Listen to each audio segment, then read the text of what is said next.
ethers. So we'll see some reasoning question based on ethers. Ethers have significant dipole moment. Means the dipole moment bond angle between this carbon CO and C is 110 degrees centigrade. So they have dipole moment. We can see. Since ether is a weakly polar molecule, so COC bond angle is about 110 degree. Because oxygen more electronegative, and the CO dipole moment, they do not cancel each other. So this oxygen having a lone pair of electrons, due to which this lone pair repulsions, this dipole moments, they do not cancel each others, and they make a bond angle of 110 degree. Ethers have a lower boiling point than the corresponding isomeric alcohols, but approximate equal to the paraffin with similar molecular mass and structures. Actually, alcohol forms the hydrogen bonding. So like this we can see, which is absent in the ether. So this is the alcohol ROH HOR. So this O is bonded with the hydrogen by hydrogen bonding. So HOR, this again oxygen bonded with the hydrogens. In this way, hydrogen bonding takes place in alcohols. But while in ethers, they don't have the hydrogen bonding. So due to which the boiling point of the ethers are low, and they have also low polarity. So alcohol have low polarity while the ethers have the high polarity. HI is better reagent than HBr for cleavage of ethers. Actually, HI is the stronger acid than the HBr. So thus the oxonium salt is readily formed with the greater yields. In case of HI, oxonium salts are very easily formed.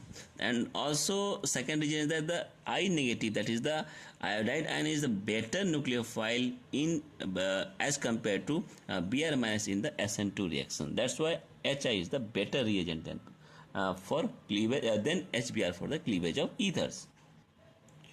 Why a non-symmetrical ether is not prepared by heating a mixture of ROH and R-OH in acids. So if you take these two mixture of alcohols in presence of acids, you will get a mixture product, because this will react itself, this can also react with itself, and this can react also with each other. So you will get this product, this product, and this. See the mixture of products you will get when you take the different type of ethers, different type of alcohols in presence of acid. Why is it possible to prepare tertiary butyl ether in good yield by heating tertiary butanol and ethanol?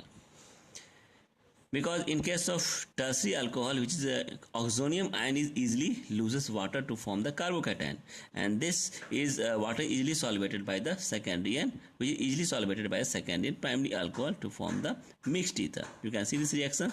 This is the tertiary butyl ether.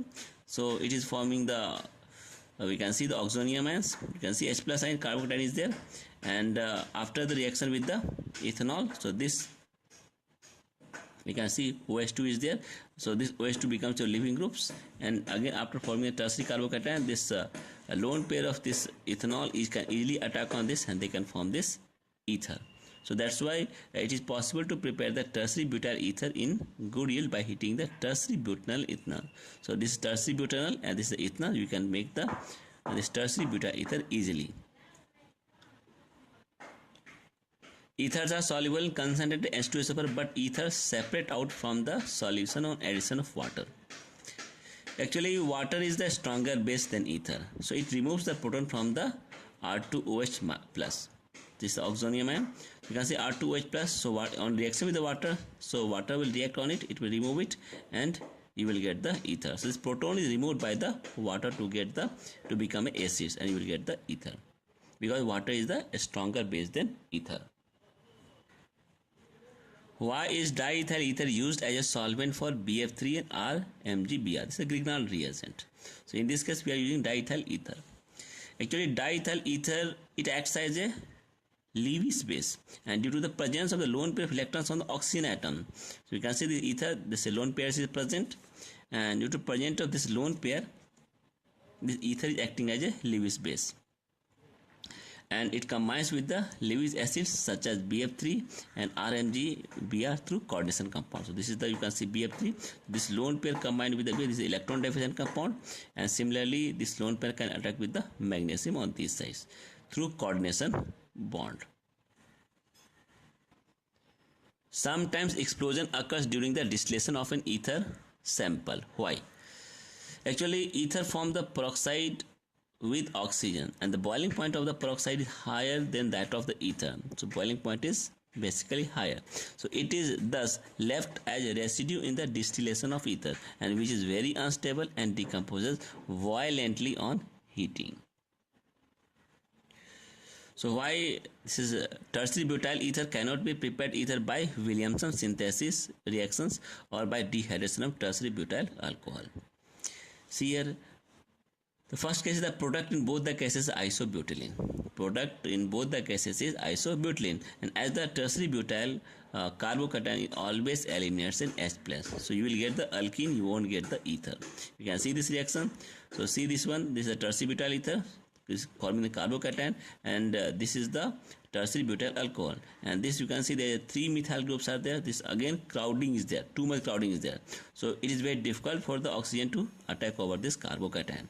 That's why a positive ether is very negligible or very less, almost negligible, very less in case of these two reactions, crowding, and this is the again elimination take place, or dehydration is not possible over here. Why aryl ethers are cleaved with Hi to give the Ri AROH rather than ARI and ROH. Let us see, this is the aryl ethers, you can see benzene plus phenyl plus OR and Hi. So this will give you more stable products. So this lone pair will attack on the hydrogen, they will give phenol, and this will R plus. Similarly, if you take this Hi with Hi, so this is not possible, this is possible, this is not possible, because this phenyl is very highly unstable. So in this case you won't get alcohol, you will get the this alcohol. This is not possible because this is very unstable and because of high energy, and that's why SN1 or SN2 attack over this case is almost impossible. It will take via this method, not by this method. Which of the following is the correct method for synthesizing the methyl tertiary butyl ether, and why? So this is the tertiary butyl bromide NO, sodium methoxide, and methyl bromide and NaO tertiary butyl. So which is the better method? So out of this we can see this is the better method. Why? Let us see that. Actually, for the ether formation, nucleophilic substitution of the alkoxide ion for halide ion, this is the basically process. So what happens, this nucleoalkoxides, this oxygen group will directly attack on the R and X will go out. This is the slow step. So you can see this slow step, this is the SN2 reactions. So you will get this in transition state RO, this is bond formation, and this is the bond cleaving. So bond breaking, bond cleaving. So this step is again after this one, this is the first step. This will cleaved as a leaving group, and you will get the ether. Now in case of tertiary alkyl halide, they can also involve in the elimination of the HX to give the alkene in presence of a base. So it is a better to start with the tertiary alkoxide and primary alkyl halide. You can see this reaction, CH3 NaO CS sodium tertiary butoxide. So when this will attack over here, methyl tertiary butyl ether is the possibility plus NaBr. So only the second method is far better than the first method. 2,2-dimethyl oxyrane can be cleaved by acid. Write the mechanism. You can see the mechanism. This is the 2,2-dimethyl oxyrane. So in presence of acid, this lone pair will attack on the acid, so it becomes your oxonium ion. Now in presence of waters, so definitely your reaction will take place. It will cleave down. It will give a OH2 positive.